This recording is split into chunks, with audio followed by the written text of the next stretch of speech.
والذین معہ اشداء علی الکفار رحماء بینہم تراہم رکعا سجدا یبتغون فضلا من اللہ ورضوانا۔ فرمایا یہ جو میرے محبوب کے ساتھ والے ہیں کافروں پر سخت ہیں، آپس میں نرم دل ہیں، تم جب بھی انہیں دیکھو گے سجدے کرتے دیکھو گے، رکوع کرتے دیکھو گے، تم انہیں دیکھو گے اللہ کی رضا کے متلاشی ہیں۔ انہیں ساری مادہ پرستی سے نکال کر محبوب نے رب کی رضا کے رستے پہ ڈال دیا۔ میرے نبی کریم سید عالم صلی اللہ تعالیٰ علیہ وسلم کی نبوت کے دلائل کے طور پر یہ ساری چیزیں آئیں۔ بس میں بات سمیٹنے لگا ہوں۔ حضور کا جو اخلاق ہے نا، وہ بھی نبی کریم علیہ السلام کی نبوت کی بہت بڑی دلیل ہے۔ وَإِنَّكَ لَعَلَىٰ خُلُقٍ عَظِيمٍ۔ محبوب ہم نے آپ کو نا خلق عظیم کا مالک بنایا ہے۔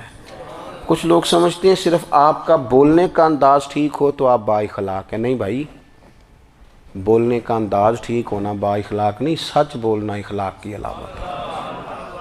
آپ کا حق بات کرنا اخلاق ہے، آپ کا صحیح گواہی دینا اخلاق ہے، آپ کا اللہ تعالیٰ کی طرف سے آزمائش آنے پر صبر کا مظاہرہ کرنا اونچا اخلاق ہے۔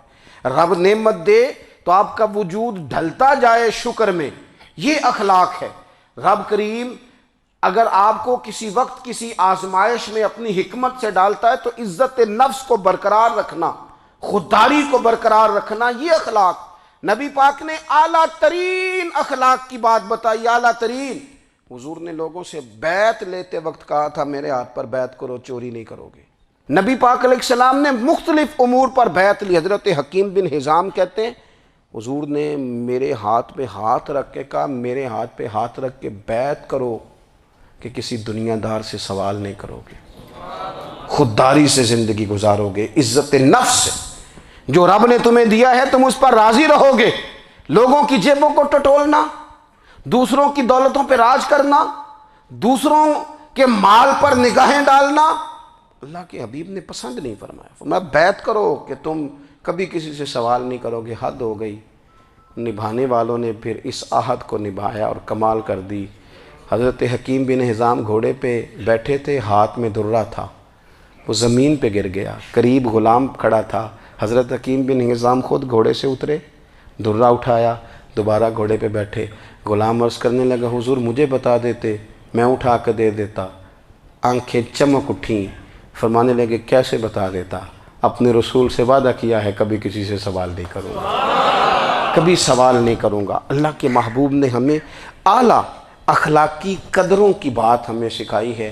ہم دیکھتے ہیں کہ بڑی جلدی 2 4 5 لوگوں کے غصہ دلانے پر ہم ساری اخلاقی حدوں کو کراس کر جاتے ہیں۔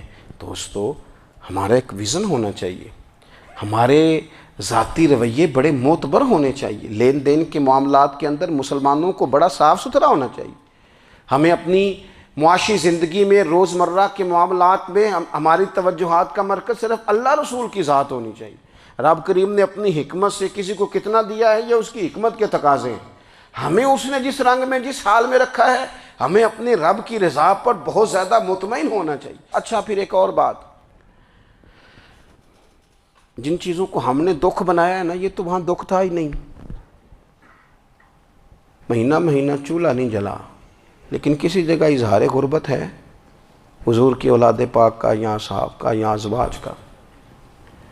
مہینہ مہینہ چولہا نہیں جلا، لیکن یہ اخلاق عالیہ کا حسن دیکھو، اپنے گھر مہینہ مہینہ چولہا نہیں جلا، جو مانگنے آیا اسے جھولی بھر کے عطا فرمایا، کوئی دروازے سے خالی نہیں گیا۔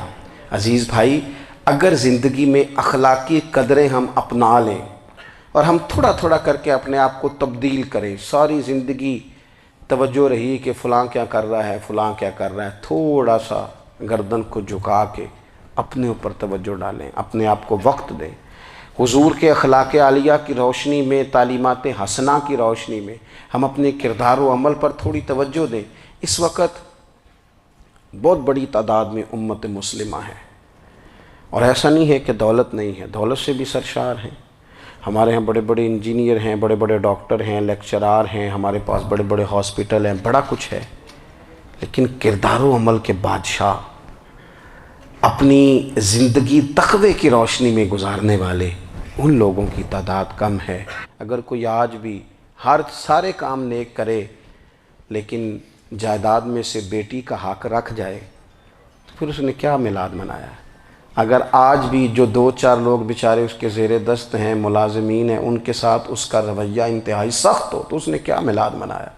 اگر آج بھی وہ برادری ازم کی بنیاد پر دوستیاں کرے اور چھوٹے بڑے کی وہ تقسیم رکھے، جسے حضور نے فرمایا کہ قبیلے تو تعارف کے لیے، ورنہ کسی عربی کو اجمی پر، گورے کو کالے پر کوئی فضیلت نہیں۔ اگر کوئی آج بھی اس برادری ازم کا قائل ہے پھر اس نے کیا میلاد منایا؟